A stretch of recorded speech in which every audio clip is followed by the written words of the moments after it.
big bags are on the table there. Oh, thank you.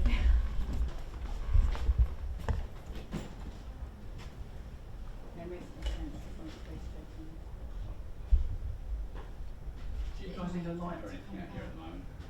No, I don't know. We'll go in there and say, oh, All right, okay. okay, yeah. I'm so used to just doing whatever. Thanks. Self-sufficient. I totally get that. We also have to go with like 5 batteries, 2 light Yeah, but so heavy. you never know what's going to happen. What Yeah. you're going to do. Better be prepared. Yeah. The best thing I ever bought was that. Make a mirror. It's changed my life. The light, when I got that light, that changed my life. What light? Like just the proper light. She's like got a light, I've got a mirror. It's like, So wherever I go, I can see what I'm doing. if someone looks good in that light, they look great everywhere. Is it a ring light? No, So I it's can see the only thing sometimes what that does, what makeup does, sometimes you put them there and they blind you. Totally blind you with one certain makeup at the moment. She blinds Have me. you told her? She'd be like, she's me every day, first time I worked with she was just orange road. You and I just Yes. and she Yeah. was getting into it with always in the way. She said to me, I get her a mortgage. she's stubborn, Can you? What rifle? I don't know if you can manage to turn any pages down. Bit awkward, Hold isn't it? on, hold on. Yeah, don't worry if you can't. Not graciously. No. Okay, just go back, turn back to that first page.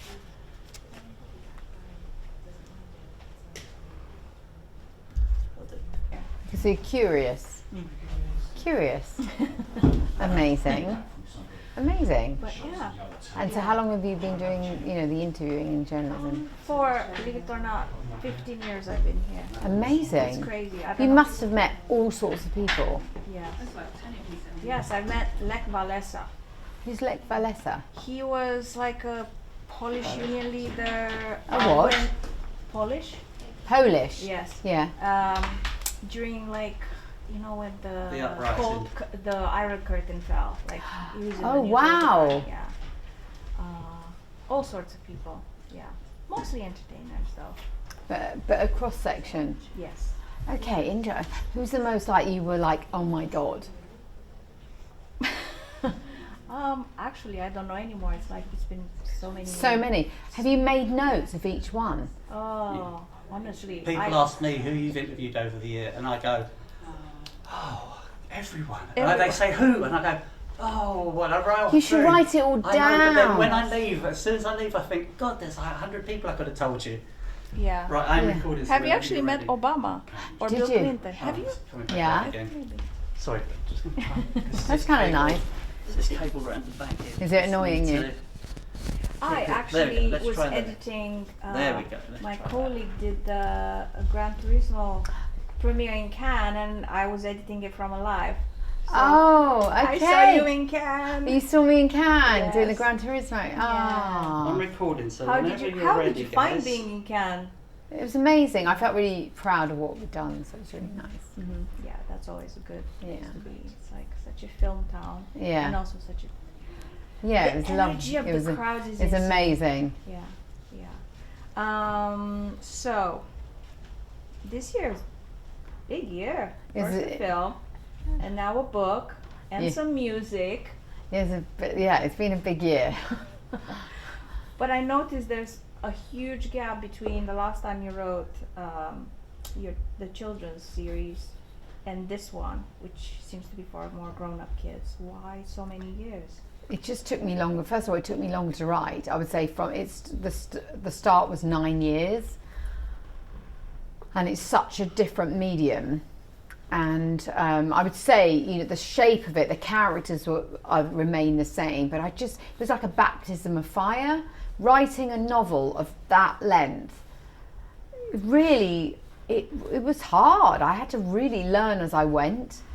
So, and then as a writer, you've got to have that discipline, and life stuff happens. So, but then I was like, no, I'm going to knuckle down to this.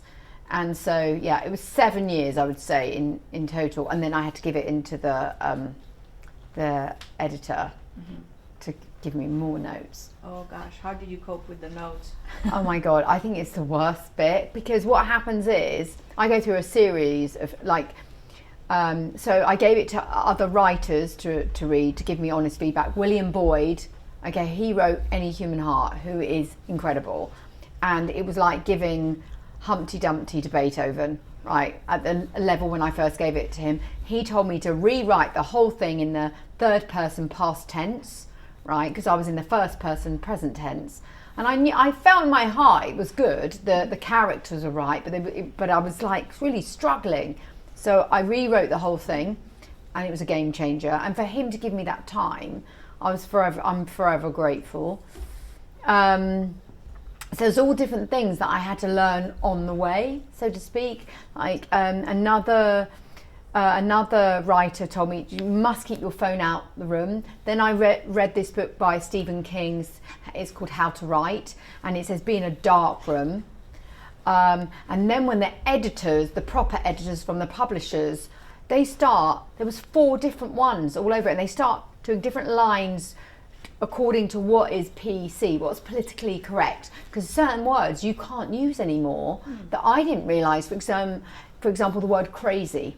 Like how many times that person was crazy, and now that is offensive. I didn't know, to people that of ill health.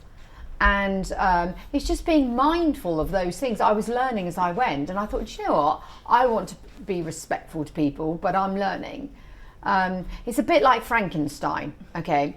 In the Victorian times, if you read a book that's written in the Victorian times, it's very austere, it's got a flavour to it, right? Jane Eyre, same thing. So I thought, you know what, I want my book to represent who we are now. So I did that, unless the character was completely off anyway. So I thought, no, it's staying. Creative license. So where did you get the idea from? Did it Well, sorry. Is that it? come to you? Yes. Where did you get the idea from? Okay, so I always love character. I think if you don't care about the character, who cares, right? Whatever happens. And I felt like the world needs a new hero. Like there's plenty of them, but I think we need someone that's unairbrushed, not perfect.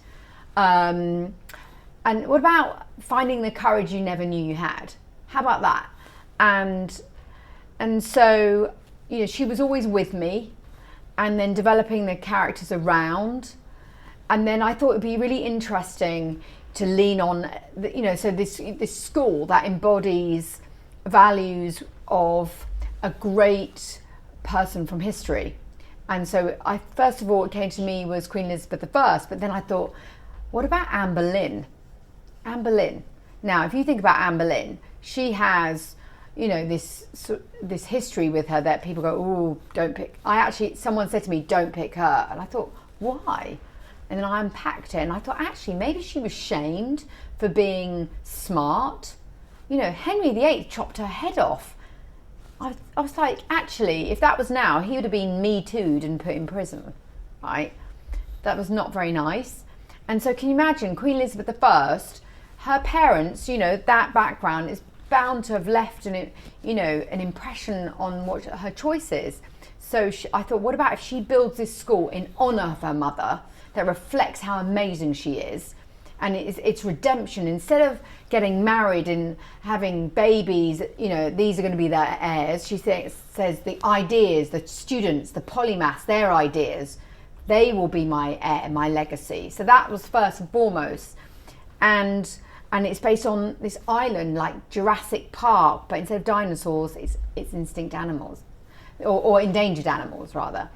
And so 500 years later, Rosie Frost, who's just an ordinary girl, she could be you, from the back end of London, she's lost her mother and is sent there. And then you see her go through this massive adventure, and she's going to have to find the courage and lean on things that actually are timeless values. And the ghost of Anne Boleyn comes and gives her that power, those 4 rules. 4 rules to keep. And I thought, I love it in a story that sometimes they empower you. You're entertained, but they empower you in your own life. So one of the reasons why I wrote this book is that I felt if anyone feels bullied. I was bullied as a child. And in different areas of my life, I felt I didn't know how to stand up for myself. And I thought, what about if anyone read this story and they actually got these 4 rules and they used them in their own life? You know, whether it's to stand up to the bully, to change your job, I just find the courage within. I thought, wouldn't that be good? Be like hiding vegetables in chocolate. Amazing. Yeah, it's about turning your poop to fertilizer. All that pain that you have, let's make use of it. That's the idea of it. Mm-hmm. And why did you choose to write it in a, like for a younger audience? Or why? I think a good book is for everyone. You know, I've had adults really enjoy this book, but the younger generation, I think they're smart, they're fresh, they are our future. And if we inject them and support them, that's priceless. Mm-hmm. I learn from the younger generation. They're teaching me. And so this was my gift back to the world, to say, you know what, America gave me so much. As a child, I was watching American movies and reading lots of literature, and it was feeding me with confidence. And this is about giving it back. I don't think I would be as successful as I am today if it wasn't for those American values, those great programs or books that gave me something. I went, yeah, okay, I'm scared, but I'm going to go for it anyway. And I'm still scared. That's the truth. I still feel frightened sometimes. I think, I don't know what to do here. But, and then we lean on each other. We inspire each other. Mm-hmm. That is great. So has Bluebell read it? She has. I mean, all of our children, and I think, and our husbands or our partners are our greatest critics. Mm-hmm. And she really enjoyed it. And actually, she gave me a few tips and lines, and that they are from her. She's studying English literature at the moment. She's doing her A-levels. So to get that approval from children is, your own children, your own family. Like my husband, he read it and went, first of all, he doesn't read. He doesn't read for leisure. I'm a complete book nerd worm like this. And he read it, and because he said to me, I'll only read it when it's published. Because I kept on going to him and going, can I just read you? Because I like reading it out loud. And he was like, no, I'll wait. Right. And so finally, this was 2 months ago, when we've got a finished copy, and I handed it to him. I said, "Ta-da! It's coming out. Read it, please." And he read it, and he said, "Do you know what?" The first thing he said, he was about 100 pages in. He went, "Oh, it's much better than I thought it would be." Right? That's a typical partner thing to say. Then he said, and then a few days later, he went, "I finished it. I couldn't stop turning the pages. I just wanted to know what happened next." I was like, "My work is done." That's nice. Great. That was nice. Well, after the first time, I was like, "Yeah, thanks for the vote of confidence, babe." Yeah. But all our partners are like that with us. Do you know what I mean? So they can't help it, can they? Well, you should be glad that Bluebell does not want credit. She can have a credit. She's on her own path of writing. She's going to do well. Also, she's into that sort of thing. Yeah, totally. She's really good. I think she's we all want to blow. It's the opposite way around. I'm so proud of my daughter, and she's got such a good work ethic. But we'll see. Mm-hmm. We'll see. That's what she's interested in now. Mm-hmm. So what books are you reading currently? There's so many out there. Okay, so what have I just bought? I bought something the other day. Damn it. I love going into bookshops and just picking up books. Do you know what? I have to say, what I read a while ago, in certain books stay with you. Mm-hmm. And I saw her last night. She won an award, Maggie O'Farrell, and she wrote Hamnet. It's absolutely a masterpiece, but it's not for everyone. I would say it's a reader's book. Does that make sense? Yeah. I loved it. It's so poignant, and I remember being in bed with my husband, and he's lying there, and and it's probably about midnight, and I'm like crying, going, and he's like, what is wrong with you? And this book like broke my heart. That was an amazing book. But then, I'll read The Book Thief. That was written for younger audience originally, and it's about this little girl who's hiding a Jew in her cellar during Nazi Germany, and the narrator is death. It's beautifully written. But I would say Rosie Frost is for the reluctant reader. Mm-hmm. If you want page turning, easy, it's there. But equally, if you are a New York Post, reader, and you want a little bit of stimulation and intellect, mm-hmm. it's in there. There are questions in there that you'll think, okay, it asks you about conservation, lithium, where is the world going, those kind of things. But in a very there if you want it. If you don't, it's not. It will make you ask questions. Mm-hmm. Well, I haven't managed to read more than 10 pages maybe. But Okay. I'm very invested already. Are you? Yeah, I want to know what happened. That makes me so happy when someone says. So okay, so you read the prologue. I'm About up to the Queen. part when her mother dies. Okay, Mm-hmm. all right. So so the point is of that, Mm-hmm. and I talked about using your own pain and using it well to serve you, and when I was 18, my father died, and that scene kind of happened to me, and this book touches on grief. If anybody's experienced grief, and I was so embarrassed of my grief, I didn't want to make anybody feel uncomfortable, and because I was young I didn't know how to process it. And so Rosie Frost really touches on it in a very raw, unairbrushed way, because we have lots of heroes in books and movies that are orphans. But I felt, wouldn't it be modern to show the pain of it? Mm-hmm. And maybe you can process your own if you've ever experienced it. Yeah. So, Yeah. but I'm glad, so you're getting into it. Yes. Yeah. That just gives me so much joy. I've got to say, anyone that's watching that's read it, I just want to say thank you so much. Mm-hmm. The success that it's been having, I'm absolutely thrilled and so grateful. Can you imagine? So I've been writing these, it's what's in here, and then people are connecting with it. Because I feel like she's her own person now, her own world. Yeah, you're going to have a new generation of kids coming up. Yeah, that's so nice.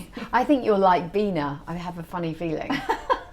When you get to Bina, you'll go, okay. Okay. She's the smart one, and she's just got the warmest heart. She's like the friend you need and want. Mm-hmm. But she's quite chatty and full of she's full of wisdom. That is very true of me, though. Yeah, full of wisdom. You're curious. To be a good interviewer, you have to be a good listener. That's what I was going to study journalism, and that is one thing I was told. You have to be a good listener.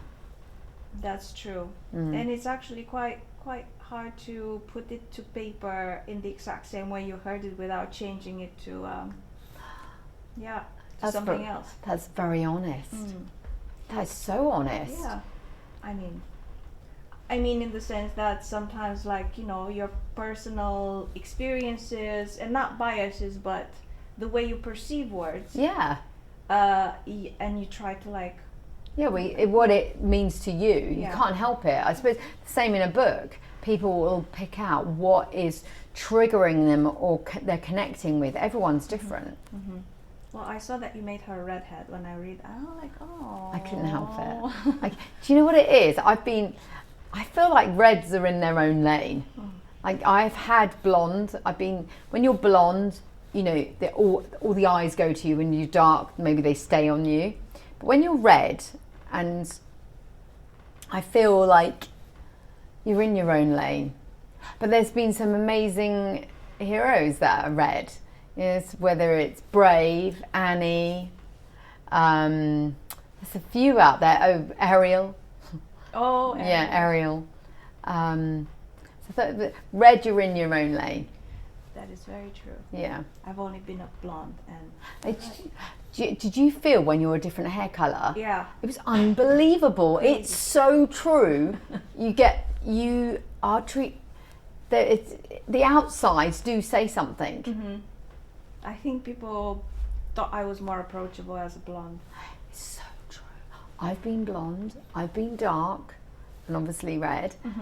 But the dark, what I found, when the eyes go to you first when you're blonde, and then when you're dark, you're just a bit more like, oh, you're definitely Mysterious. yeah, sensible. But I like your red. Thank you. I thought I just be it, Geri. Yeah. No matter what I do, it always ends up red. It always goes. It ends up with ginger, so it's fine. Oh, but it suits you so well with Thanks. your skin tone. Yeah, it is. Yeah. Is it really hard to match it up with clothes? Because I remember when I was a blonde, it was like, oh my god, my wardrobe is ooh. Not so much actually. I don't sort of really think about it.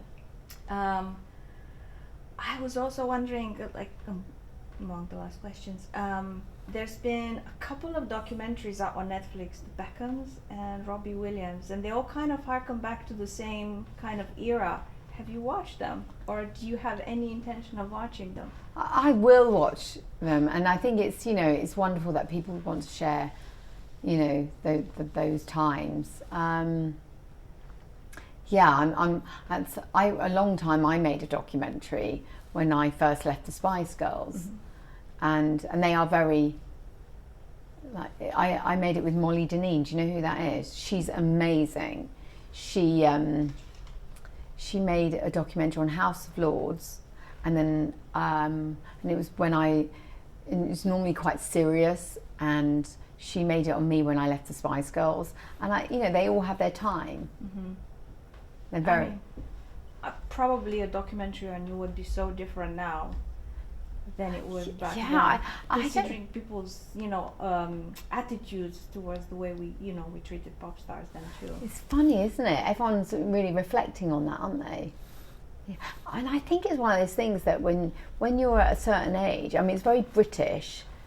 Whatever we went through, I think, you just get on with it. It's that kind of never explain, never complain attitude. And then the millennials, they teach us to really, let's process, let's unpack this, which I think is quite healthy. It's good.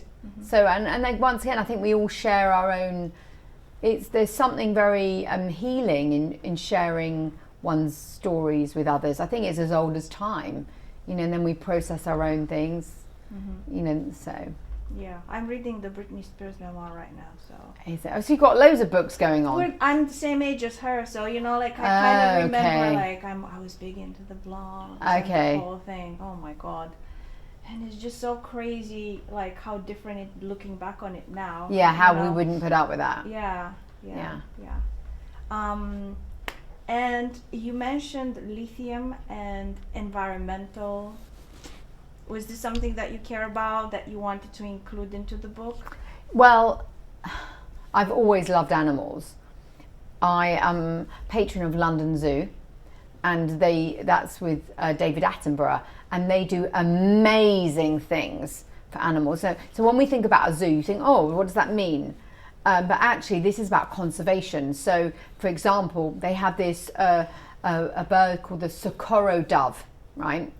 And it's extinct everywhere else in the world, right? But in London Zoo, they have one, and it's had babies. So you're like, oh my God, this is amazing. There's Komodo dragons, and I put them all in my book. Have little features, side characters. And I just think, I mean, they have as much right to be here as we do. I'm asking myself this question. I keep on saying, is it my greed over need? That sort of emptiness that I can, buy and overeat, overbuy, overspend, I'm guilty of it. We all are. And so I don't have the answers. I really don't. But I am asking myself the questions. That's where I'm at the moment. Some of the proceeds of the UK book go to WWF, which is a little bit to give back a little bit, so that's nice. That is very nice. Yeah. there is an Apple TV show. I'm just like extrapolations, which talks about climate change and Yeah. disaster. And one of the episodes is actually about Sienna Miller plays this scientist who talks to the whales and kind of like chases the last whale around to kind of. Really? Yes, it's just very sad. It's about, a future. Yes. Oh, okay. Yeah, so that's really interesting. It made me think of that when you mentioned conservation. Okay, it's funny you say that because I'm writing number 2 and there is a whale that's featured. There is, yeah. Can I just get a quick shot of you holding the book? Oh, sure. There, just like that, and then maybe just flicking through it as well. Not quite like that. Sorry, not cover the face. Yeah, just have a little flick through it, a couple of Okay. pages, it's fine. I know who you look like a little bit. Right, just one moment, I'm just going to come round behind you and get a shot over your shoulder, if that's okay. Yeah. And then I'm all done. I saw you laugh at one point. Me? when I I was said about laughing the- at a few things you were saying. And I said about my husband going, and I thought, that's you, isn't it? That's No, exactly how you I'm look. always very supportive of everyone in my family. If you move out of the way, Oh please. yeah, I am. Hold on. If you go to that first page, you've got a map there. Oh, okay. Yeah, if Is you that- just do you like my you- map? Yeah, just go to there. 'Cause It has a map. right, Yes. now just have a little flick through. Is that the Apple show where Meryl Streep voices the whale? Yes, yes, it's that show. Okay, I'm going to have to watch. It's a bit That's brilliant. weird Thank you, and Jerry. kind of So that way. In, Not I'll see. Is there any kind Yeah. of sorry water? Maybe that. Yeah, that's the jug there. We filled it up. Do you know what my phone is? Glasses there. I'll get you a glass glass of Christian's water. jumping on a flight. V, do you need a car The what? The? to open the door? A car? Oh, you got Do I need a car? No. Steve, do I need a car? For the kids, the student? No. Okay. Oh, you do actually. I think you're right. Okay, well, can you lead the way then?